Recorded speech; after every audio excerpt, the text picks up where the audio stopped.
Rajesh law centre में आप लोगों का स्वागत है।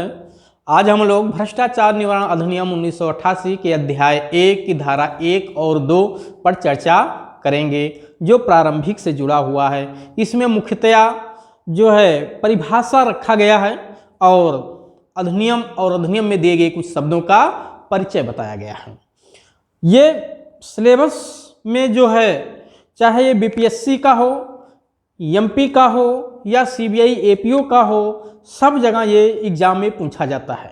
तो इस तरह से आप ये नहीं कह सकते हैं कि भ्रष्टाचार निवारण अधिनियम हमारे फायदे के लिए नहीं है, ये कहीं पूछा नहीं जाता है। नहीं, एक से अधिक स्टेटों में पूछा जाता है और इसके साथ ही साथ व्यवहारिक ज्ञान के लिए यानी प्रैक्टिकली ज्ञान के लिए भी भ्रष्टाचार निवारण अधिनियम काफ़ी महत्वपूर्ण है। आए दिन इस अधिनियम के तहत लोगों पर अपराध लगते रहते हैं।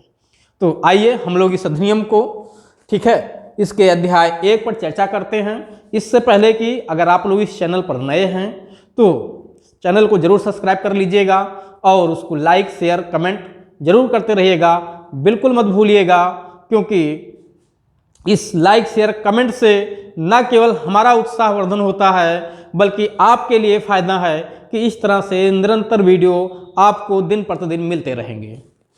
तो सबसे पहले, ठीक है, जैसा कि मैं पहले वीडियो में पूरे अधिनियम को एक बार में आप लोगों को समझाया था और पूरे भ्रष्टाचार निवारण अधिनियम का जिक्र धारा 1 से लेकर 31 तक किया था, ठीक है। उसमें मैं ये भी बताया था आप लोगों से कि मुख्य परीक्षा के प्रश्न कहाँ से पूछे जाते हैं, ठीक है, और प्रारंभिक परीक्षा के प्रश्न कहाँ से पूछे जाते हैं। इन दोनों को मैं निरंतर हर एक वीडियो में चर्चा करता रहूँगा, ठीक है।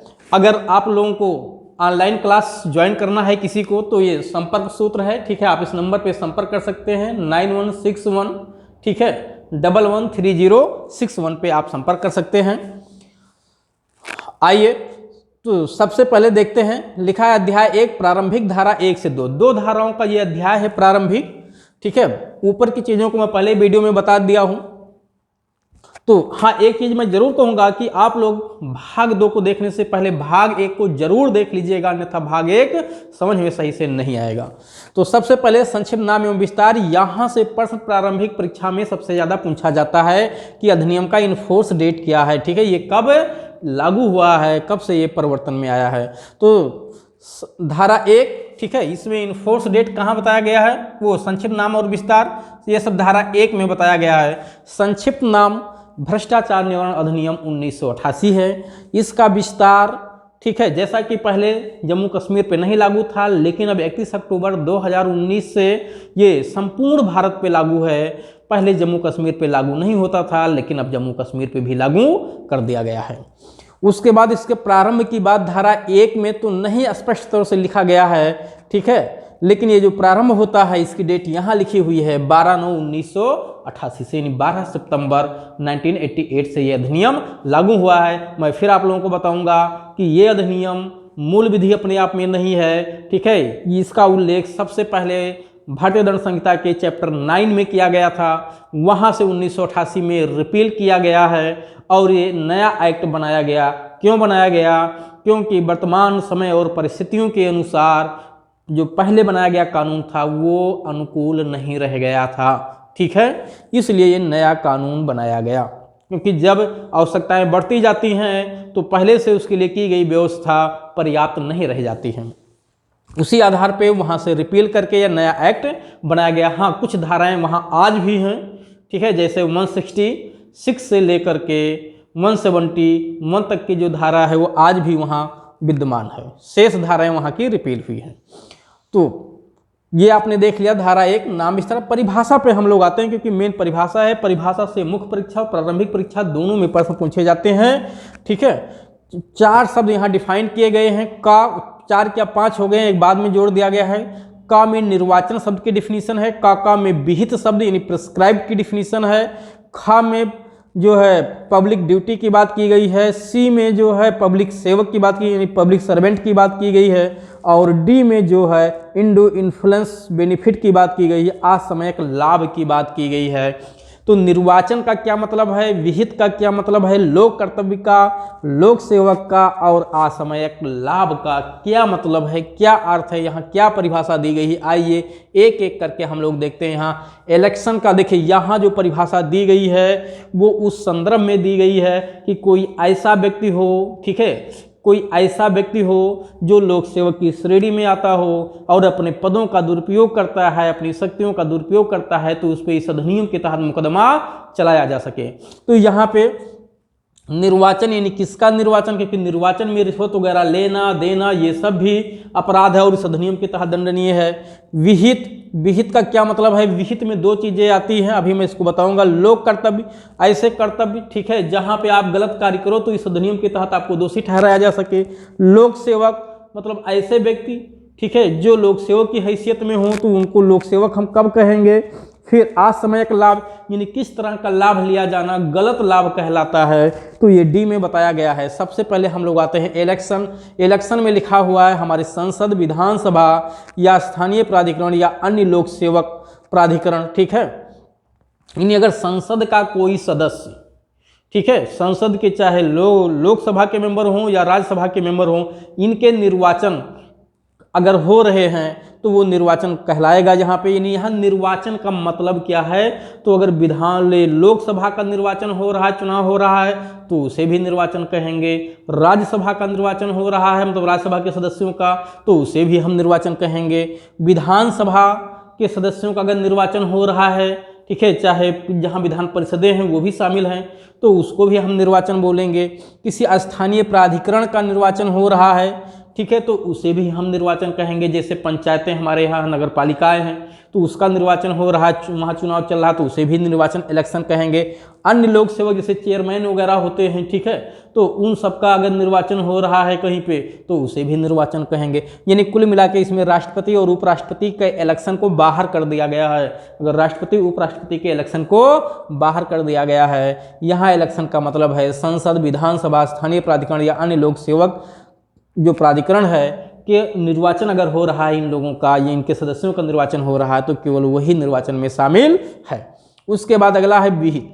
विहित का मतलब है कि इस विधि में बताई गई चीजें तो वो अधिनियम द्वारा या नियम द्वारा, दो तरह से विहित किया जाता है। तो यहाँ विहित का मतलब है अधिनियम द्वारा प्रेस्क्राइब्ड, ठीक है, नियम द्वारा प्रेस्क्राइब्ड नहीं, अधिनियम द्वारा जो कुछ बताया गया है उसे हम विहित कहेंगे। क्योंकि अधिनियम में बीच बीच में लिखा है ना कि जैसा विहित किया गया है, ठीक है, जैसा विहित किया गया, यानी इन्वेस्टिगेशन कौन करेगा, तो धारा 2 में जैसा विहित किया गया है, तो धारा 2 में जैसा विहित किया गया है कि मतलब अधिनियम द्वारा विहित किया गया है, नियम द्वारा नहीं, ठीक। उसके बाद लोक कर्तव्य हम किसे कहेंगे, यानी वो कौन सा कार्य किया जाए तो माना जाएगा कि लोक कर्तव्य किया जा रहा है, ठीक है, पब्लिक ड्यूटी किया जा रहा है। तो ऐसा कार्य, ठीक है, यानी ऐसा कोई कार्य करना या ऐसे कार्य करने का कर्तव्य हो जिसमें राज्य जनता को हित हो या उसमें समाज का हित जुड़ा हुआ हो, यानी हमारे राज्य की जनता का हित जुड़ा हो या किसी कम्युनिटी का हित उसमें जुड़ा हुआ हो, समाज का हित जुड़ा हुआ हो या राज्य जनता या समाज का उसमें हित रुचिकर हो, तो उसे हम लोक कर्तव्य कहेंगे, ठीक। फिर से समझिएगा, पब्लिक ड्यूटी का मतलब ऐसे कोई कर्तव्य का निष्पादन करना जिसमें राज्य की जनता का या किसी कम्युनिटी का हित जुड़ा हुआ, उसका हित उसमें हो, उस कार्यों को हम लोक कर्तव्य कहेंगे। जैसे पुलिस अधिकारी अगर FIR दर्ज करता है, इन्वेस्टिगेशन दर्ज करता है, ठीक है, तो ये राज्य की जनता के लिए कार्य कर रहा है कि नहीं, राज्य की जनता का उसमें इंटरेस्ट है कि नहीं है, हित है कि नहीं है तो वो लोक कर्तव्य है, ठीक। किसी समाज के लिए, पर्टिकुलर किसी समुदाय के लिए कोई कार्य किया जा रहा है तो वो कार्य, जैसे अब सरकार, ठीक है, मान लेते हैं कि कोई भी गवर्नमेंट कब्रिस्तान बनवा रही है, शमशान घाट बनवाया जा रहा है, तो वो पर्टिकुलर किसी एक समाज के लिए, एक समुदाय के लिए है, लेकिन क्योंकि उस समुदाय या उस समाज का उसमें हित जुड़ा हुआ है, इस नाते वो भी लोक कर्तव्य है, ठीक। फिर लोक सेवक की डिफिनीशन दी गई है। लोक सेवक किसे कहेंगे, यहाँ देखिए लोक सेवक की डिफिनीशन क्यों बताया गया? क्योंकि बहुत जरूरी था बताना लोक सेवक की डिफिनीशन। और यहाँ लोक सेवक की परिभाषा को बहुत ज़्यादा विस्तारित किया गया है, बहुत ज़्यादा विस्तारित किया गया है, ध्यान रखिएगा। यहाँ तक कि आईपीसी की धारा 21 में जो पब्लिक सर्वेंट की परिभाषा दी गई है उससे ज़्यादा विस्तार इस परिभाषा का है, यानी इसका स्कोप बहुत ज़्यादा है। क्यों? क्योंकि यहाँ उसे भ्रष्टाचार की श्रेणी में हमें लाना है, भ्रष्टाचार के अपराध की श्रेणी में लाना है और उसे हमें दंडित करना है गलत करने पे। इसलिए यहाँ लोक सेवक की परिभाषा को काफ़ी ज़्यादा विस्तारित किया गया है। यहाँ तक कह दिया गया है कि अगर कोई व्यक्ति जो लोक सेवक की हैसियत में कार्य किया है उसकी नियुक्ति में चाहे कोई विधिक त्रुटि भी रह गई हो तो भी हम उसे पब्लिक सर्वेंट मान लेंगे। यहाँ तक कि राज्य सरकार ने खुद अपॉइंट ना भी किया हो लेकिन अगर लोक कर्तव्यों को करने में लगा हुआ है तो उसे भी लोक सेवक हम मानेंगे।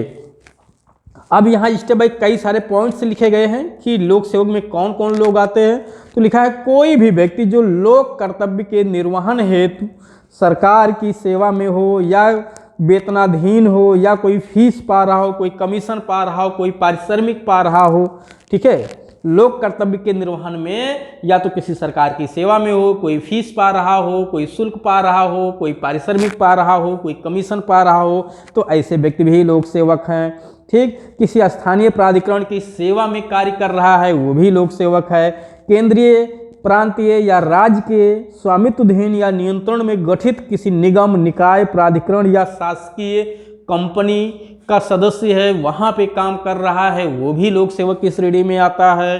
ठीक, कोई न्यायाधीश या न्याय निर्णय करने के लिए प्राधिकृत कोई भी व्यक्ति वो भी लोक सेवक है। ठीक है, न्यायाधीश भी है, इसके अलावा कोई भी अन्य व्यक्ति जो कोई न्याय निर्णय करने के लिए, कोई जजमेंट करने के लिए प्राधिकृत है तो वो भी लोक सेवक की श्रेणी में आता है। ठीक, जैसे कभी कभी स्पेशल कोर्टें बना दी जाती हैं कुछ समय के लिए तो वो भी लोक सेवक की श्रेणी में आएंगे। कोई समापक नियुक्त किया गया है, प्रापक नियुक्त किया गया है या कोई आयुक्त नियुक्त किया गया है, ठीक है, लेडिक्यूटर, वो हाँ लेडिक्यूटर, प्रापक, यानी यहाँ पे प्रापक की इंग्लिश आपको मिलेगी, ठीक है, कमीशन। ठीक है, कमीशन तो आयुक्त हो जाएगा और प्रापक को इंग्लिश में जो है कहते हैं रिसीवर। ठीक है, रिसीवर, तो लिक्विडेटर, रिसीवर या कमीशन हो तो ये सब भी लोक सेवक की श्रेणी में आते हैं, बशर्ते इन्हें अपॉइंट किया गया हो, चाहे किसी प्रशासनिक अथॉरिटी के द्वारा या किसी न्यायालय के द्वारा या किसी अन्य व्यक्ति के द्वारा। ठीक है, कोई लोक कर्तव्य करने के लिए। अगला है कोई मध्यस्थ या अन्य व्यक्ति जो विनिश्चय करने के लिए प्राधिकृत हो, यानी कोई निर्णय देने के लिए प्राधिकृत हो, किसी मामले का निपटारा करने के लिए प्राधिकृत हो, वो चाहे मध्यस्थ हो या कोई भी व्यक्ति हो, जहाँ सुलह समझौता करने के लिए अगर सरकार की तरफ से अथराइज किया गया है, लोक अदालतें बनाई गई हैं तो उनके जो मेंबर हैं, सदस्य हैं, कर्मचारी हैं, ये सब लोक सेवक की श्रेणी में आते हैं। अगला है निर्वाचन नामावली तैयार करने के लिए कोई बनाया गया कोई व्यक्ति, यानी कोई ऐसा व्यक्ति जिसको निर्वाचन नामावली तैयार करने के लिए प्राधिकृत किया गया है, उसके प्रकाशन करने के लिए प्राधिकृत किया गया है, उसका रिवीजन करने के लिए, ठीक है, यानी पुनरीक्षण करने के लिए प्राधिकृत किया गया है, तो ये सब भी लोक सेवक की श्रेणी में आते हैं। फिर है लोक कर्तव्य के पालन के लिए अधिकृत व्यक्ति, कोई ऐसा व्यक्ति जो लोक कर्तव्य करने के लिए प्राधिकृत किया गया हो वो भी लोक सेवक है। फिर है लोक सेवा आयोग के सदस्य, ठीक है, उसके पहले है सहकारी संस्था, बैंकिंग, व्यापार, कृषि उद्योग में रत व्यक्ति, यानी इसमें जुड़ा हुआ व्यक्ति, बशर्ते कि ऐसी सहकारी संस्था रजिस्टर्ड हो, ऐसी बैंकिंग, व्यापार या कृषि उद्योग ये सब सरकार के प्राधिकार में या उसके स्वामित्वाधीन संस्था के अधीन संचालित की जा रही हो। फिर है लोक सेवा आयोग के सदस्य, चाहे लोक सेवा आयोग हर स्टेट का हो या संघ का हो, इसके जो सदस्य हैं, अध्यक्ष हैं, कर्मचारी हैं, ये सब लोक सेवक की श्रेणी में आते हैं, क्योंकि अगर इन लोगों ने अपने पदों का दुरुपयोग किया तो इन पर भ्रष्टाचार के तहत केस चलाया जा सकता है, अगर पैसे में इधर उधर कुछ किया, घपला या रिश्वत लिया तो। फिर है विश्वविद्यालय का कोई उप कुलाधिपति है, सदस्य है, प्राध्यापक है, कोई व्याख्याता है, कोई टीचर है, ठीक है, कर्मचारी है, ये सब लोक सेवक की श्रेणी में आते हैं। फिर अगला है सामाजिक, शैक्षणिक, वैज्ञानिक, सांस्कृतिक या अन्य संस्था से संबंधित व्यक्ति, बशर्ते ये सामाजिक, शैक्षणिक, वैज्ञानिक या सांस्कृतिक या अन्य जो संस्थाएं संचालित हो रही हैं ये सरकार के द्वारा चाहे संचालित की जा रही हों या सरकार उनको सहायता राशि दे चुकी हो या दे रही हो या देगी, ठीक है, ऐसे संस्थाओं से जुड़े हुए जो सदस्य हैं उनके, ठीक है, कर्मचारी हैं, ये सब लोक सेवक की श्रेणी में आते हैं। और फिर इसी में 2 एक्सप्लेनेशन आपको मिलेगा लास्ट में, जिसमें कहा गया है कि लोक सेवक वो भी कहलाएगा जिसकी नियुक्ति में कोई लीगल त्रुटि भी है तो भी लोक सेवक माना जाएगा। लोक सेवक में वो भी आएगा जिसे भले राज्य सरकार ने नियुक्त ना किया हो लेकिन लोक कर्तव्यों का निष्पादन कर रहा हो, ठीक है। और डी में लिखा है असमयक लाभ। असमयक लाभ का मतलब है कोई ऐसा लाभ लिया गया हो, भाई लाभ लेना ही तो अपराध है, लाभ लेना, ठीक है। लाभ में पारितोषण आता है, ठीक है, मतलब किसी भी तरह से कोई पैसा या किसी तरह से कोई वस्तु अगर आप लेते हो और वो विधिक नहीं है, लीगल नहीं है, तो वो असमयक लाभ माना जाएगा। यानी माना जाएगा कि आपने अपनी शक्तियों को इन्फ्लुएंस किया है, शक्तियों का दुरुपयोग किया है, ठीक है। आप उस पद पे थे इसलिए अगले को लगा कि अगर वो कुछ आपको देगा नहीं तो आप उसके लिए कार्य नहीं करोगे, तो उसे असमयक लाभ की श्रेणी में माना जाएगा और आप पे मुकदमा इस अधिनियम के तहत चलाया जा सकता है। एक बार मैं फिर आप लोगों को बताऊंगा, अगर चैनल पे नए हो तो ज़रूर सब्सक्राइब कर लीजिएगा, ठीक है। क्लास के समापन पे यानी वीडियो के समापन पे सब्सक्राइब कर लीजिएगा चैनल को, लाइक शेयर कमेंट जरूर करते रहिएगा, मत भूलिएगा, जिससे आपको इस तरह की वीडियो निरंतर मिलती रहे, ठीक है। अब हम लोग इसके बाद भाग 3 को लेकर के आएंगे, जिसमें भ्रष्टाचार निवारण अधिनियम के तहत होने वाले अपराधों पे चर्चा किया जाएगा, जो आपकी मुख्य परीक्षा के लिए बहुत उपयोगी होगा, प्रारंभिक परीक्षा के लिए उपयोगी होगा, साक्षात्कार के लिए भी काफ़ी उपयोगी होगा, ठीक है। इसमें जो महत्वपूर्ण चीज़ें हैं, निर्वाचन प्री मेंस दोनों के लिए महत्वपूर्ण है। टिप्पणी में आपसे पूछा जा सकता है कि निर्वाचन में क्या शामिल है या क्या एक शामिल नहीं है, तो यहाँ राष्ट्रपति या उपराष्ट्रपति का निर्वाचन इंक्लूड नहीं है। विहित प्री का केवल क्वेश्चन हो सकता है कि अधिनियम द्वारा विहित या नियम द्वारा विहित या दोनों द्वारा, ठीक, मेंस में नहीं पूछा जाएगा।